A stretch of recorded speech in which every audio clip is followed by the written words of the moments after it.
Mataas ang araw sa ibabaw ng isang matarik na bangin.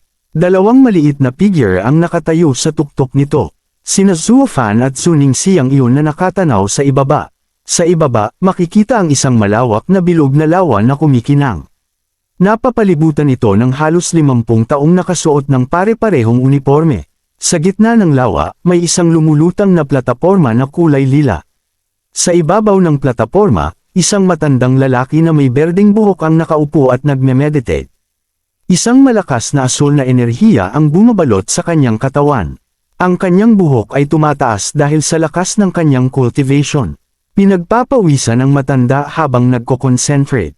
Sa itaas ng bangin, tahimik na nanunood sina Zuo Fan at Ningxiang. Bulalas ni Zuo Fan. Sinabi niyang napakalalim ng cultivation. Sa isip ni Ningxiang, nagtanong ito. Tinanong niya sa sarili kung eksperto ba ito sa Tianzuan realm. Biglang damilat ang matanda. Isang matalim na liwanag ang kumislap sa kanyang mga mata. Naramdaman ni Zuo Fan ang pagtingin nito. Nagulat silang dalawa, sigaw ng kanilang isip na delikado. Mabilis na kumilos si Zuo Fan. Hinawakan niya sa ulo si Ningxiang at itinulak pababa. Sumigaw siya ng malakas. Sigaw nitong masama ito, yumuko ka. Pareho silang sumubsob sa likod ng bato. Hingal na nagsalita si Zuo Fan. Sinabi niyang magaling ang pakiramdam mo. Idineklara niyang ang matandang iyon ay siguradong master ng Tianzuan realm. Sumagot si Ningxiang habang nakadapa. Sinabi niyang tama ka. Ipinaliwanag niyang ang matandang iyon ay ang ika-7 elder ng Yuming Valley. Dagdag pa niya, mahigit 10 taon na siyang nakatalaga sa Qingming City. Habang nakasilip sila, ikinwento ni Ningxiang ang nangyari. Sinabi niyang dati ayaw niyang manatili dito. Ipinaliwanag niyang hanggang sa nangyari ang tide ng Floang Gold Spring noong nakaraang buwan. Dagdag pa niya, at maraming diamond quicksand ang lumabas mula sa Floang Gold Spring. Tumingin si Zuo Fan sa mga gwardya sa ibaba. Seryoso nitong sinabi na kasabay nito, ang 50 taong yun ay pawang mga eksperto sa bone forging realm. Sa isip niya, sinabi niyang tuwing lilito ang diamond quicksand, isang tide ng flowing gold ang mangyayari.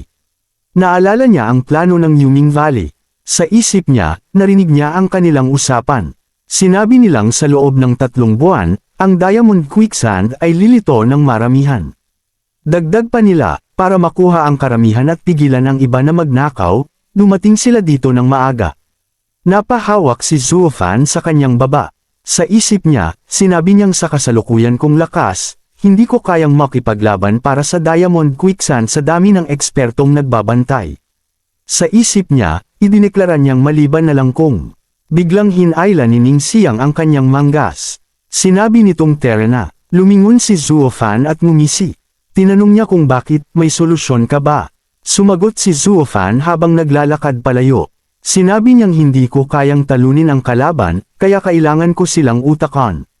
Dagdag pa niya, ipakikilala muna kita sa bago mong maliit na alaga. Sa ibaba, naramdaman ng ika-7 elder ang kanilang presensya. Tahimik lang ito sa una. Pagkatapos ay lumingon ito sa paligid.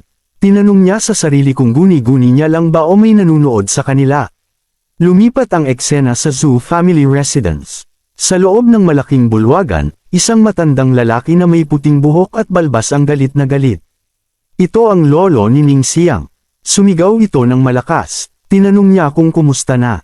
Dagdag pa niya, nahanap niyo na ba si Ning-er? Tinanong din niya kung ang lalaking nanakit kay Gang-er ay nahuli niyo na ba? Nakatayo sa harap niya si Zhou Yanlong at yumuko. Sumagot itong ama, pinakawalan ko.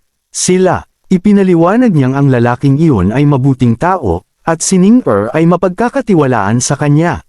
Dagdag pa niya, tungkol naman sa pinsala ni Gang-er, ang hindi nakakaalam ay walang kasalanan.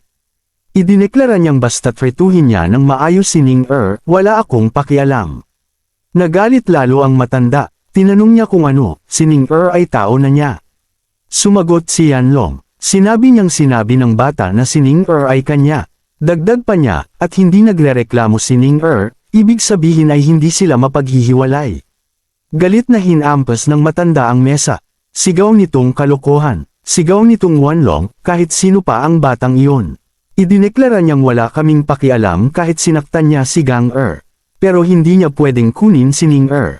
Tumingin ito ng seryoso. Tinanong niya kung hindi mo ba alam na kapag umalis si Ning-er, ang pamilya nating Zhu ay. Hindi na nito natapos ang sasabihin. Pinagpawisan ang matanda. Sumagot si Zhu Yanlong. Sinabi niyang ama, hayaan mo si Ning-er, ito ay kailangan kong pasanin. Sumigaw ang lolo. Sigaw nitong kalokohan ang sinasabi mo. Tinanong niya kung mapoprotektahan mo ba ang buong pamilya. Dagdag pa niya, kaya mo ba itong gawin? Pagkatapos ay lamambot ang boses ng matanda. Tinawag niyang Wanlong. Sinabi niyang alam kung mahal mo ang anak mo. Tinanong niya kung hindi ba mahal din ng matandang ito ang kanyang apo. Mahina nitong sinabi na pero ang ating Zhu. Hindi na nito natapos at napabuntong hininga. Sinabi niyang pamilya. Tumingin ito ng seryoso. Tinanong niya kung saan sila pumunta. Sumagot si Zhu Yanlong habang pinagpapawisan. Sinabi niyang sa Mount Beast. Narinig ito ng matanda at agad na nagpakawala ng isang signal flare sa langit. Isang malakas na pagsabog ng liwanag ang umakyat. Lumipat ang eksena pabalik sa kagubatan. 2 ibon ang lumilipad sa itaas ng mga puno. Sa damuhan, si Zhuo Fan ay nakayuko at may hinahalungkat sa lupa. Lumapit si Ning Xiang at nagtanong. Tinanong niya kung anong hinahanap mo. Biglang ngumiti si Zhuo Fan at itinaas ang kamay. Sigaw nitong nahanap ko na. Hawak niya ang isang pulang kamote. Nagtaka si Ning Xiang. Tinanong niya kung ano yan. Dagdag pa niya, saan ito magagamit? Itinaas ni Zhuo Fan ang kamote at ngumisi. Sinabi niyang kamote. Ipinaliwanag niyang ito ang paboritong pagkain ng first-year spirit beast na mountain drill rat. Natuwa si Ning Xiang at nagpalakpak. Sinabi niyang magandang ideya. Tinanong niya kung gusto mo bang gamitin ang mountain drill rat para gumawa ng lagusan para nakawin ang diamond quicksand nila.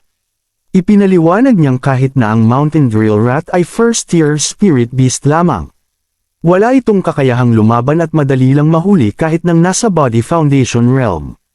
Dagdag pa niya, pero ito ang pinakamagaling sa paggawa ng butas. Idineklara niyang ang maliit na mountain drill rat ay kayang tumagos sa buong bulubundukin. Sa loob ng wala pang kalahating oras, ngumiti lang si Zhuo Fan at hindi sumagot. Mahina nitong sinabi na sino ang nakakaalam. Napatingin si Ning Xiang sa kanya at kinabahan. Sa isip niya, tinanong niyang anong binabalak niya sa isip niya. Dagdag pa niya sa isip, hindi ko talaga mahulaan. Thank you mga boss, dito na natapos ang chapter na ta. Stay tuned lang, ini-edit ko pa ang susunod na chapter, like and subscribe para updated kayo sa mga upload natin.